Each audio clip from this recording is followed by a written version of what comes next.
आज समाज की समस्या यह है कि अच्छे लोगों की अच्छी बातें हम जल्दी ग्रहण नहीं कर पाते, बुरे लोगों की बुरी आदतें हम जल्दी ले लेते हैं। रावण की क्रूरता तो हम ले लेते हैं, लेकिन राम की मर्यादा हम नहीं ले पाते। कंस का आतंक तो हम सीख लेते हैं, लेकिन कृष्ण के प्रेम हम नहीं सीख पाते।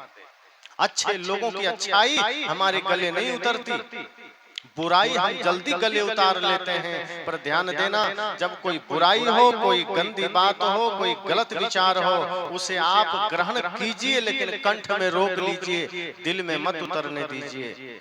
और ज्ञान की बातों को आप कंठ में मत रोकिए, उसे दिल में उतरने दीजिए। पर आदमी उल्टा करता है। भगवान शिव ने संकेत दिया था, समुद्र मंथन जब हुआ, तमाम तरह के रत्न निकले, अमृत भी निकला, देवताओं ने बांट लिया, शिव जी को नहीं पूछा। लेकिन जब जहर निकला, सब भागे भागे शिव जी के पास गए, प्रभु मेरी रक्षा करो, मेरी रक्षा करो। शिव जी ने क्या किया? विषपान किया। देवता अमृत पान करके देव रह गए, शिव जी जहर पी के महादेव हो गए। और वो जहर पिया, लेकिन ध्यान देना, जहर को दिल में नहीं उतरने दिया, यही रोक लिया कंठ में। वो संकेत है समस्त सृष्टि को कि कोई क्रोध का जहर अगर आपको दे दे, कोई आलोचना का जहर दे दे, कोई निंदा का जहर दे दे, कोई गाली का जहर दे दे, उसे हृदय में मत उतरने देना, उसे कंठ में रोक लेना। अगर आप कंठ में रोक लिए तो आप भी नीलकंठ हो जाएंगे। लेकिन हम उल्टा करते हैं, गाली को हम दिल में उतार लेते हैं, गुस्सा को हम दिल में उतार लेते हैं, ईर्ष्या को हम दिल में उतार लेते हैं, सत्य हिंसा प्रेम करुणा को हम यही रोक लेते हैं, उसको हम उतरने नहीं देते। राम जी की मर्यादा हमारे जीवन में उतरना चाहिए, राम जी का प्रेम हमारे जीवन में उतरना चाहिए, भैया भरत का प्रेम हमारे जीवन में उतरना चाहिए, लक्ष्मण जी की भक्ति हमारे जीवन में उतरना चाहिए, हनुमान जी की भक्ति हमारे जीवन में उतरना चाहिए। एक हनुमान जी थे जो राम जी से कुछ नहीं चाहते थे। राम जी ने बहुत कोशिश किया हनुमान जी से कि कुछ ले लो। उन्होंने कहा, हनुमान मैंने सुग्रीव को भी दिया है किष्किंधा का राज्य, विभीषण को लंका का राज्य दिया है, कुबेर को मैंने धन का खजाना दिया है, इंद्र को मैंने इंद्र पद दिया है, तुम भी तो कुछ ले लो, तुम तो लेते ही नहीं हो। हनुमान जी ने कहा, प्रभु मुझे कुछ नहीं चाहिए। राम जी ने कहा, नहीं आज तो लेना पड़ेगा, तुम बहुत नाना करते हो, बहुत हो गया, आज तुमको लेना पड़ेगा। हनुमान जी ने कहा, प्रभु बहुत लोग हैं इस धरती पर, किसी को दे दीजिए, आप मेरे ही पीछे पड़े। राम जी ने कहा, आज तुम्हारी कोई बात नहीं चलेगी, आज तो लेना पड़ेगा। हनुमान जी ने सोचा, लगता है प्रभु आज तय करके आए हैं कि मुझे देंगे ही देंगे, अब मैं कितना मना करूं। प्रभु राम जी की आज्ञा का पालन करता हूं, मैं बार बार इस मामले में उनकी अवज्ञा करना ठीक नहीं। हनुमान जी ने कहा, प्रभु ठीक है, आपकी मर्जी है तो मैं अपने अनुसार मांगूंगा, आप जो देंगे मैं नहीं लूंगा। राम जी ने कहा, चलो कम से कम तैयार तो हुआ, पहले तो नाटक कर रहा था। कहा, बताओ क्या चाहिए। कहा, देखिए आपने बहुतों को बहुत से पद दिए हैं, इंद्र को इंद्र पद दे दिया, कुबेर पद दे दिया, बहुत से पद दिए, लेकिन मैं एक पद से संतुष्ट नहीं होऊंगा, मुझे 2 पद चाहिए। अब राम जी सोचे, अभी तो एक भी नहीं चाह रहा था, मांगा तो सीधे 2 पद। राम जी ने कहा, चलो दिया, कोई बात नहीं, दे दिया। लेकिन ध्यान रखिए, पद सदैव भूत होता है।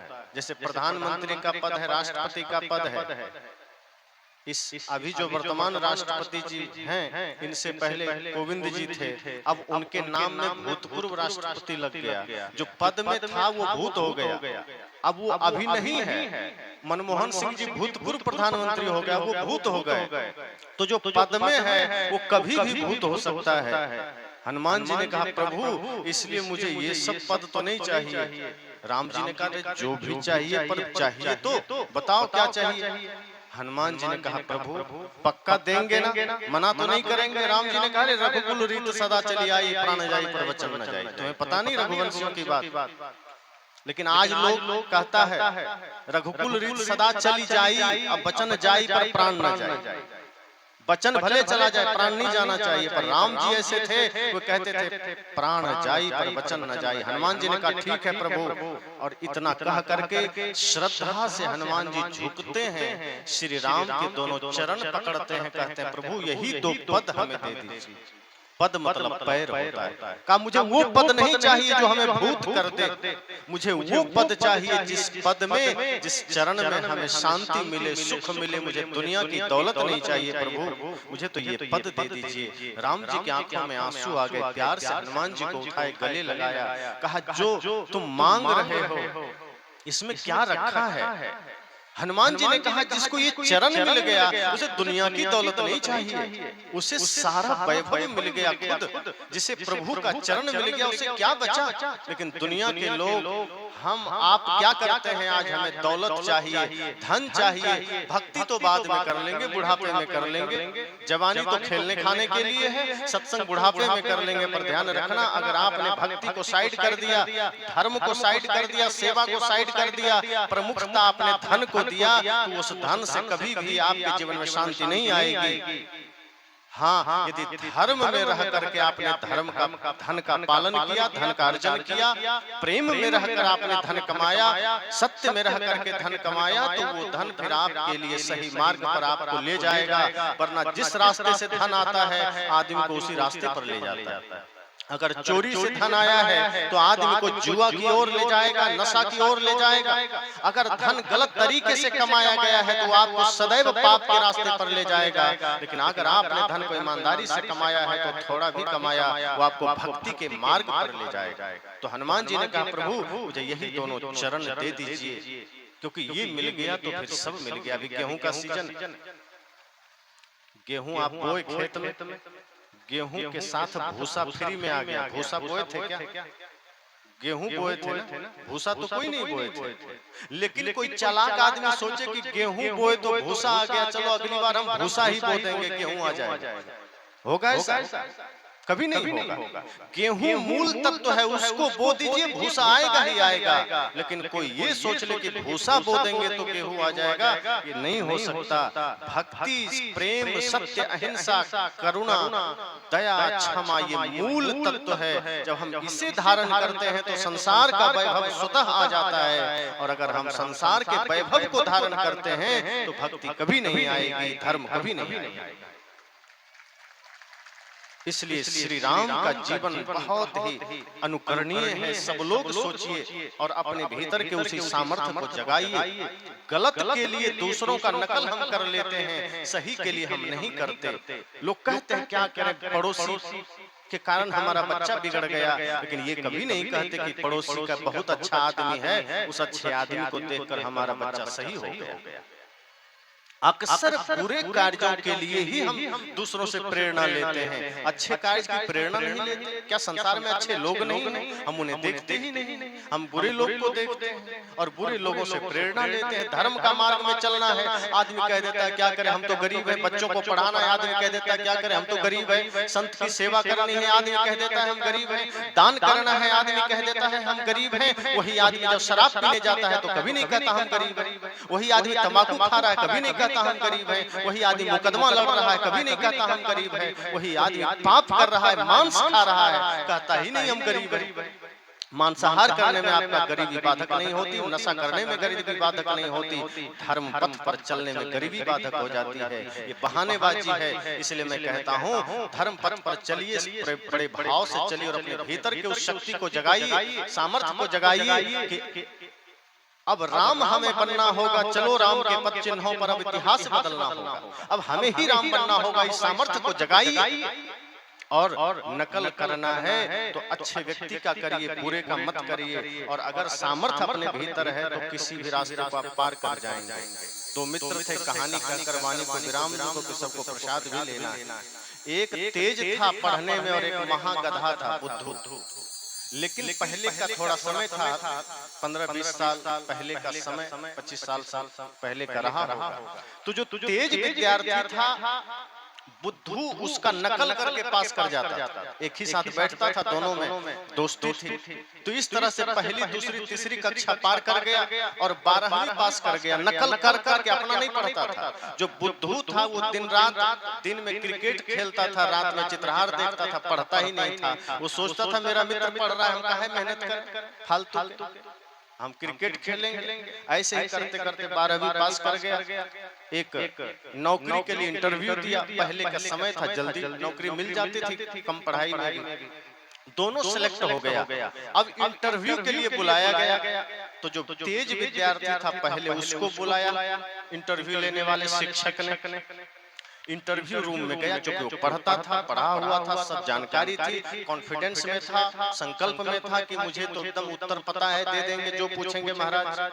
अंदर गया कमरे में, इंटरव्यू लेने वाले शिक्षक ने कहा, बेटा मैं तुमसे 5 सवाल करूंगा, अगर पांचों के उत्तर तुमने सही दे दिए तो तुम्हारी नौकरी पक्की हो जाएगी। और उधर बाहर जो बुद्धू बैठा था पसीना पोंछ रहा है, पता नहीं क्या होने वाला है, उसकी तैयारी ही नहीं थी। वो तो आया था मित्र के भरोसे, लेकिन मित्र तो पहले ही अंदर चला गया। अब इंटरव्यू में साफ साफ थोड़े पूछा जाए। जो तेज विद्यार्थी था उससे मास्टर साहब ने कहा, बेटा ये बताओ भारत के प्रधानमंत्री का क्या नाम? उस समय अटल बिहारी प्रधानमंत्री थे। कहा, सर अटल बिहारी वाजपेयी। कहा, बिल्कुल सही, बहुत बढ़िया, पहला तुमने सही जवाब दिया। दूसरा प्रश्न, बेटा ये बताओ वे अभी कहाँ से आए हैं? उस समय वे अमेरिका से आए थे। तुरंत तेज विद्यार्थी ने कहा, सर अमेरिका से। कहा, बिल्कुल ये भी जवाब सही, एकदम धन्यवाद। बस तीसरा प्रश्न, कहा, बेटा ये बताओ पृथ्वी कैसी है? उस तेज विद्यार्थी ने कहा, सर कुछ लोग कहते हैं गोल है, कुछ लोग कहते हैं चपटी है, वैज्ञानिक अभी खोज कर रहे हैं। मास्टर साहब ने कहा, ये भी सही जवाब है, बहुत बढ़िया, बहुत बढ़िया। चौथा प्रश्न, भारत की आजादी में भारत को आजादी कब मिली? उस बुद्धिमान ने कहा, सर वैसे तो प्रक्रिया 1857 में शुरू हुई, लेकिन सफलता 1947 में मिली। मास्टर ने कहा, वाह क्या बात है, ये भी जवाब तुमने सही दिया, बहुत धन्यवाद। बस आखिरी प्रश्न का उत्तर दे दो, तेरा बेड़ा पार हो जाएगा, नौकरी पा लेगा। कहा, बताओ भारत की लड़ाई में कौन कौन से लोग शामिल थे? इस लड़ाई में, आजादी की लड़ाई में। कहा, सर किसी एक का नाम लेना उचित नहीं होगा, बहुत से लोग शामिल थे। कहा, ये भी सही जवाब, चलो तुम्हारी नौकरी पक्की। अब वो तो उछलता कूदता बाहर निकला, और उधर बुद्धू तो पसीना पोंछ पोंछ के 10-5 रुमाल ऐसे गीला कर चुका था। वो पूरा रुमाल का झोला ही ले आया था, पता नहीं क्या हाल होगा। अब मित्र आया, कहा, मित्र बताओ क्या हुआ? कहा, मेरी नौकरी पक्की हो गई, इंटरव्यू में पास हो गया। कहा, मुझे भी जल्दी जल्दी बता दो क्या प्रश्न पूछे गए हैं, वरना मैं तो ऐसे ही फेल हो जाऊंगा। कहा, अरे मेरा मित्र है, क्या दिक्कत है, बता देते हैं। कहा, देखो 5 प्रश्न पूछे गए। पहला प्रश्न है, भारत के प्रधानमंत्री का क्या नाम है? इसका जवाब देना अटल बिहारी वाजपेयी। दूसरा प्रश्न है, वे कहाँ से आए हैं? इसका उत्तर बोलना ही चाहता था, उधर घंटी बज गई। अब बुद्धू ने कहा, मित्र अगर तुम प्रश्न और उत्तर एक साथ बताते रहे तो ऐसे भी समय निकल जाएगा, मेरी तो नौकरी ही रह जाएगी। ऐसा करो, तुम एक साथ लाइन से उत्तर ही उत्तर बता दो, मैं वही जाके कह दूंगा। कहा, ठीक है, क्या दिक्कत है? मित्र है बचपन का, अब विषम परिस्थिति में फंस गया है, बता देते हैं। कहा, देखो पहला प्रश्न का उत्तर होगा अटल बिहारी वाजपेयी, दूसरे प्रश्न का उत्तर होगा अमेरिका से आए हैं, तीसरे प्रश्न का उत्तर होगा कुछ लोग कहते हैं गोल है, कुछ लोग कहते हैं चपटी है, वैज्ञानिक खोज कर रहे हैं। चौथे प्रश्न का उत्तर होगा प्रक्रिया 1857 में शुरू हुई, सफलता 1947 में मिली। और अंतिम प्रश्न का उत्तर होगा, किसी एक का नाम लेना उचित नहीं होगा, बहुत से लोग शामिल थे। अब वो इसी प्रश्न को दोहराता तिहराता कि कहीं क्रम न बिगड़ जाए, धीरे धीरे अंदर घुसा, और वो दिमाग उसका लगा हुआ है उसी प्रश्न को क्रम से रटने में, कि कहीं इधर उधर हो गया तो प्रश्न का बंटा ढार हो जाएगा। अब वो रूम में पहुंच गया, फिर उसको ध्यान नहीं में पहुंच गया। मास्टर साहब देख के समझ गए, लगता है दिमाग से पैदल, क्योंकि चेहरा पर पसीना है, एसी चल रहा है, फिर भी पसीना है, दिमाग कहीं और है। रूम में पहुंच गया। मास्टर साहब सोचते हैं, लगता है थोड़ा कमजोर विद्यार्थी, कहीं कठिन सवाल मैं कर दिया तो ये तो उत्तर ही नहीं दे पाएगा। चलो पहले पूछ लेते हैं हाल चाल, कहाँ से है, क्या है, पहले इसका परिचय पूछ लेते हैं। वो तो प्रश्नोत्तर में लगा था, उसका माइंड उस उत्तर में लगा था कि बस क्रम नहीं बिगड़ना चाहिए। मास्टर साहब सिर पर हाथ देकर, बेटा तुम्हारा क्या नाम है? उसको लगता पहला सवाल शुरू हो गया। कहा, सर अटल बिहारी वाजपेयी। मास्टर साहब हैरान हुए, कहिए प्रधानमंत्री हमारे बीच कहाँ से आ गया? फिर सोचे, हो सकता है एक ही नाम के कई व्यक्ति होते हैं, हो सकता है इसका भी नाम अटल बिहारी वाजपेयी हो। मास्टर साहब ने कहा, अच्छा तुम कहाँ से आए हो? उसको लगा दूसरा सवाल शुरू हो गया। कहा, सर अमेरिका से। अब मास्टर साहब का दिमाग खराब हो गया। कहा, विज्ञापन मैंने बिहार के लिए दिया, अमेरिका से नौकरी करने आगे से आ गया। तब मास्टर साहब गुस्से में आगे कहा, बेवकूफ तुम्हारी बुद्धि कैसी है? उसको लगा तीसरा सवाल शुरू हो गया। कहा, सर कुछ लोग कहते हैं गोल है, कुछ लोग कहते हैं चपटी है, वैज्ञानिक अभी खोज कर रहे हैं। अब मास्टर साहब को तो गुस्से का ठिकाना नहीं। कहते बेवकूफ तू कब पैदा हो गया? उसको लगा चौथा सवाल है। कहा सर प्रक्रिया 1857 में शुरू हुई थी, सफलता 1947 में मिली। अब मास्टर साहब तो एकदम गुस्से से आर पार हो गए, आंखें लाल हो गई। कहा बेवकूफ तुझे किसने पैदा कर दिया? उसे लगा पांचवा सवाल है। कहा सर किसी एक का नाम लेना उचित नहीं होगा, कई लोग शामिल। मास्टर साहब सिर पकड़ लिए। कहा तुम जैसे विद्यार्थी रहे और एक दूसरे का नकल करते रहे विद्यालय तो ऐसे ही चौपट हो जाए। नकल का भी अकल नहीं। हम यही तो जीवन में कर रहे हैं।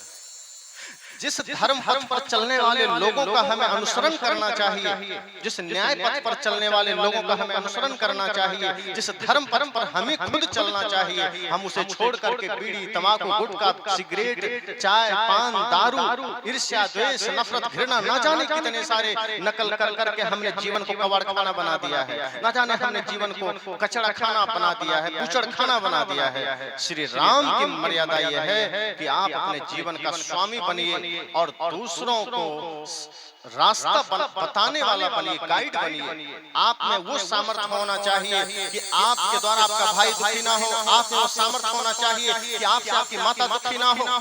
आपकी भक्ति, आपका प्रेम, आपका सामर्थ्य, आपका धर्म पथ पर चलने का संकल्प आपके समाज के लिए वरदान बन सके।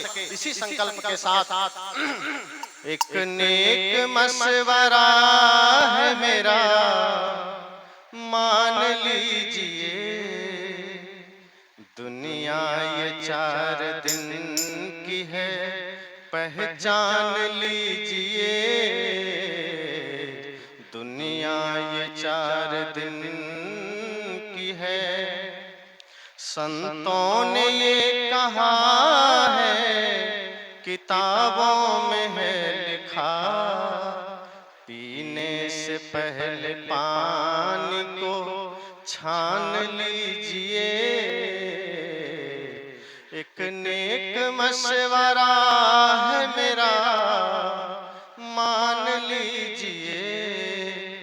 दुनिया ये 4 दिन की है, पहचान लीजिए।